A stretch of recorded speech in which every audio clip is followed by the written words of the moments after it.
শোন, বিদেশে যাইস বলিস কোম্পানির ট্যুর, আবার রেস্টুরেন্টে গেলেও আমার নাম ভাঙাস। এত টাকার মালিক তুই, তারপর লাইফটা মিডল ক্লাস মানুষদের মতো। এর কারণটা কি? কারণ আমার কাছে মনে হয় প্রাচুর্য মানুষের সুখ শান্তি কেড়ে নেয়। কিভাবে? এই আমাকে ফোন দিয়ে বললো কচুর মুখে নিয়ে আসতে। আবার ইলিশ আনার কথা বলার সময় একটু চিন্তা করছে যে ওর হাজবেন্ড ইলিশ কেনার সামর্থ্য রাখে কিনা। এই মানে এইটার পেছনে যে একটা দরদ না, মানে এই দরদটা থাকবে না যখন ও জানতে পারবে যে আমি অনেক টাকার মালিক। আমার বাবা বিদ্যুৎ বিল দিতে দেরি হলে আমাকে পিচ্চি বাচ্চার মতো ঝাড়ি দেয়। এখন আমার বাবা যখন জানবে যে আমার টাকার অভাব নাই, তখন কি এই মায়া ভরা বকাঝকা আর করবে আমাকে? তোর ভাবনাগুলো ফেলবার মতো না। ঠিক আছে, আমি আমার কাজ করি, তাই থাক। কি ব্যাপার, রেস্টুরেন্ট কি বন্ধ? এখন বুক আছে। দুজনের সিট হবে না? সরি, আমাদের স্যার লাঞ্চ অর্ডার তার ফ্যামিলির জন্য বুক করে রেখেছেন। চলো পাশে টেবিল।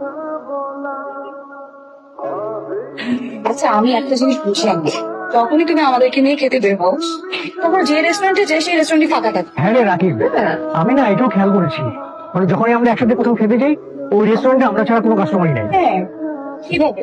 এটা আমি কি করে বলবো বলো তো?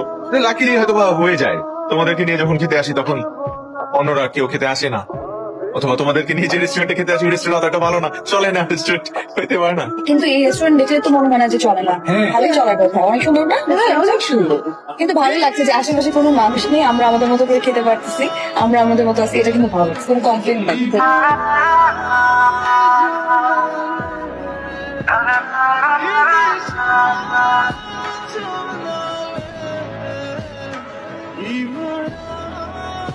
আপনার কথা কি বলতেছেন ভাবি?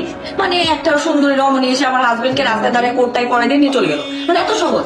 আমি তো আমার হাজবেন্ডকে চিনি, তাই না ভাবি?